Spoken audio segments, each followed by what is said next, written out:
Hello, welcome back to my channel. For this little video we're going to be having a look at my Drosera regia. Now I love this plant, it's great.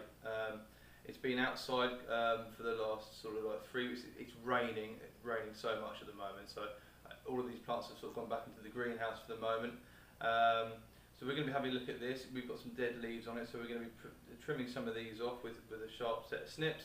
Some of the moss seems to be sort of taking off in here as well, so we're going to have a look at removing some of this before it all flowers and fires spores around the greenhouse. I'll try and get some close-up shots, and we'll have a little chat about my growing media and my growing conditions. Okay, so this is my little Drosera regia. I've had this about, I don't know, 9 months, not quite a year probably. And it grows. I started off in the greenhouse as a little seedling. Basically, it was only about this sort of high. I got it from Triffid Nurseries, and I understand that obviously there's some degree of difficulty in growing these, especially getting them past the 2-inch leaf stage.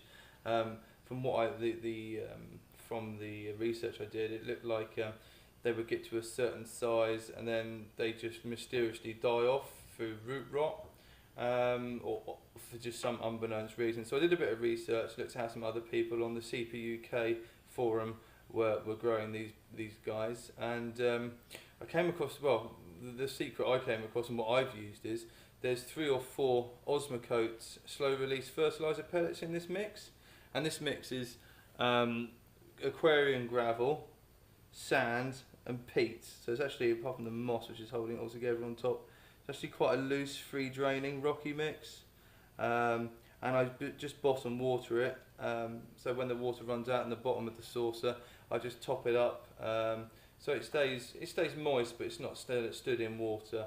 Where these guys grow in the Bandscliff mountain range, they grow along seeps where there's constantly sort of cool water coming out and flowing over their roots, a bit like Darlingtonia. So in many respects I suppose treat them the same as that. It spends a lot of its time outside. It's had a few aphids actually on it, I did notice a couple of days ago, so I just gave it a spray with some neem oil in the evening, and that seems to have cleared them all up. That stuff, really can't sing that stuff's praises enough. It's so good at getting rid of aphids and stuff. It's extra dewy at the moment because it's just been in the greenhouse. If I hold it up you'll probably be able to see some of that to a degree. Super sparkly, it's a lovely plant.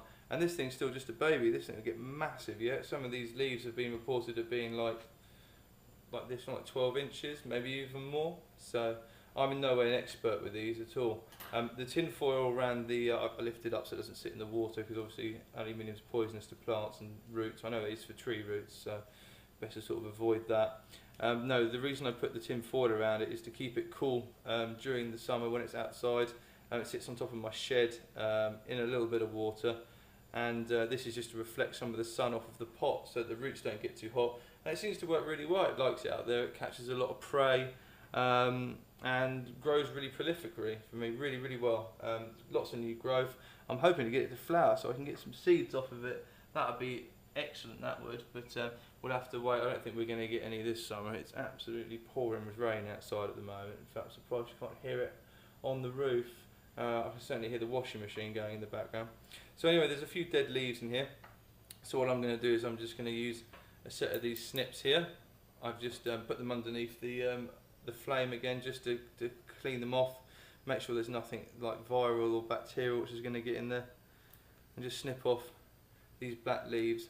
It seems to lose leaves quite quickly. They don't stay on the plant for all that long. I'll just nip them off when they go a bit manky. Even the end of this leaf here is looking a bit black, so being careful not to cut into the live tissue. Just take the dead bit off the end. And then we're going to trim up some of this moss. I don't think the moss does it any harm. It just seems to grow really happily in all my pots really.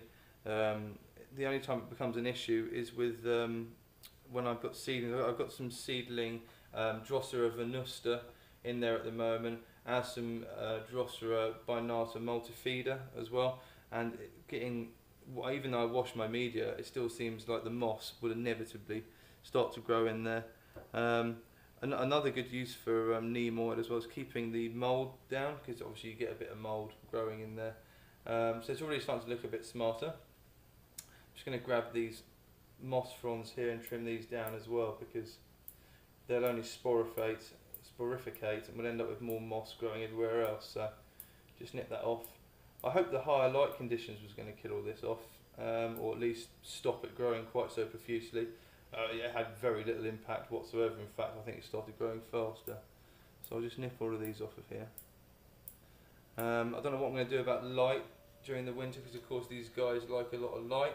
I have heard people leaving them, keeping them frost free, but leaving them outside, and they die down to the roots or form hibernacula and then come back the following year. But I don't really want to do that. I would like to keep this guy going all year round. So what I'll probably do is he'll probably come to work and go into the terrarium, which, although I've promised a video, I haven't really got round to yet. I'll have to do it over a lunch break at some point. We'll have a look at what's growing in there. That's where my cephalotes have gone back. What else have I got in there?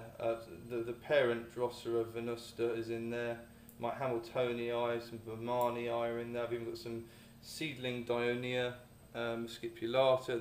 The Venus flytraps are growing in there as well. So that's that guy there pretty much tied up. He's looking a lot nicer. What I'll do is I'll take some photos with my phone so you guys can have a look at him closer up. And I'd appreciate any comments. If you leave some down below, that would be really, really good. And if you like this video and want to see more, please hit the like button and or subscribe. Thanks very much.